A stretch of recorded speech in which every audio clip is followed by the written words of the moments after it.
Hi, this is Ralph Block with Virtual Dad.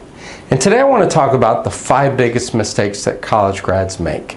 I was once a college grad, and my backstory that I've talked about is that I grew up without my dad, and I had to kind of learn on my own, and I made a lot of mistakes and a lot of costly mistakes. So I learned about some of the big things as I've gone through life that I wish that I had done as a college graduate. So the first thing that I wish that I had started doing when I was young, when I first got out of college, was learning to budget. Learning to budget for my everyday life. Making sure that the money that I had or the money that I was bringing in covered the money that I was paying out in spending. It's very important to understand how much money you can afford to spend without getting into credit card debt. So when you're budgeting, you want to budget for your normal expenses, your everyday life. You also want to budget for, if you have any credit card debt, paying down that credit card debt. It's critical. The credit card companies charge you so much money in interest on credit card debt. You've got to pay it down. You also want to start putting money away for investing. If you have student loans, you want to budget for paying those down. You have to pay down your student loans. One of the big things that young adults always want before they have kids, as they're starting their life out, first thing they want to do is go get a really cool pet. I want to have a pet. I want to have a dog. Whatever it is, a dog, a cat, whatever it is. I have a really cool dog. And I got to tell you, they're expensive. Buying the dog, getting the shots, getting it fixed. And then just the flea meds, and that doesn't include feeding the dog. There's just a huge investment to have a pet, and they're wonderful. I love my dog, but it's expensive. It definitely is expensive, and it's something that as a young adult you need to make sure that you're budgeting for your pet. And the last thing to really make sure that you're budgeting for is savings, to start saving now. And that's a great segue into number 2 is the biggest mistake is not starting to save now. Put a little away each paycheck now. There's a thing called compounding interest, and basically what it is if you invest $100 or you put away $100 and you make 8% on it, after a year you'll have $108. And what compounding does is you make interest on the $100 and the 8. So the next year there's 108 at 8%. So that's $116.64. So if you start out when you're young and you put away $100 every month at 8%, after 45 years, you will have put $54,000 away. You will have saved $54,000. But with compounding interest, you will have earned $500,911. So what this means is that compounding interest really works over time. It continues to grow and grow and grow. If you put that money away and just leave it there, the sooner you start, the longer you earn and the more you earn.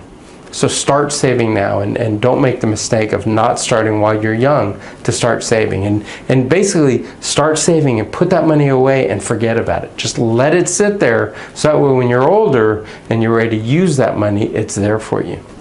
The next thing, number 3, is not being prepared to get a job. So let's talk about a resume.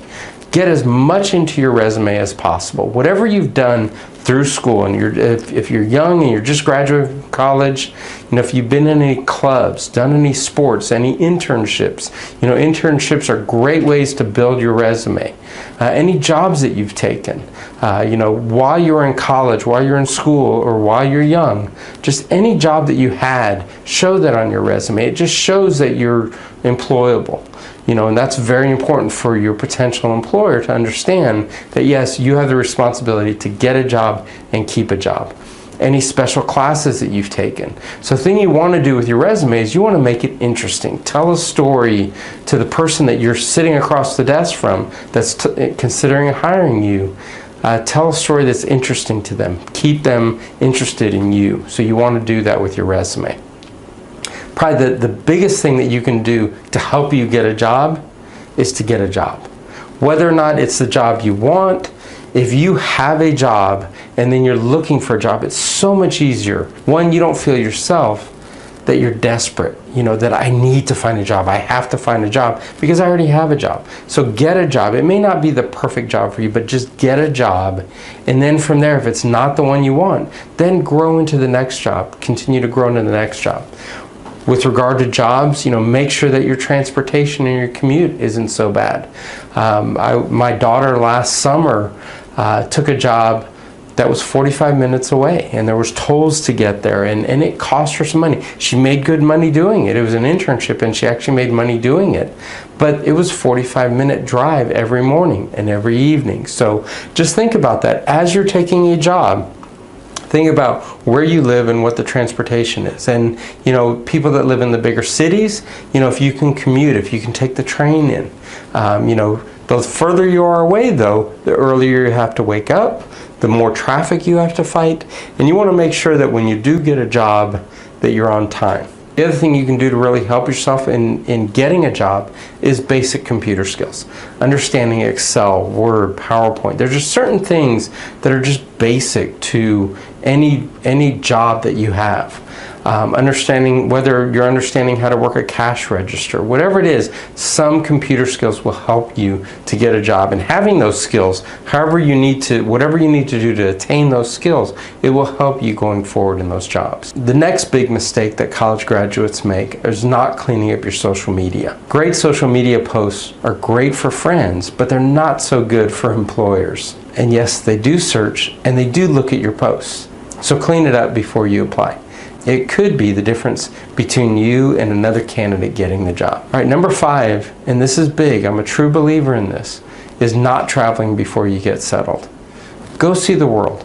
Hike through Europe for a month. When you graduate college, before you take that first job, or if you get that first job, tell them, I'm going to be gone for a month and then I'll start. Because you won't be able to do this once you have a full-time job and you start a family and you have family commitments. You won't be able to go travel the world and see the world. And then it's going to be when you're older and you're kind of winding down your career that you can then start traveling, because you won't have the time to do it. So do it. Go backpack to Europe. Go stay at hostels, backpack through Italy. Just go spend time seeing the world. Whether it's 2 weeks, a month, whatever it is, figure out a way to go do it. You will not regret it. All right, so those are the 5 biggest mistakes that college graduates make. Again, you need to start budgeting now. Start saving now. Be prepared to get a job. Clean up your social media, please. And last but not least, travel. Travel the world now. This is Rolf Block with Virtual Dad.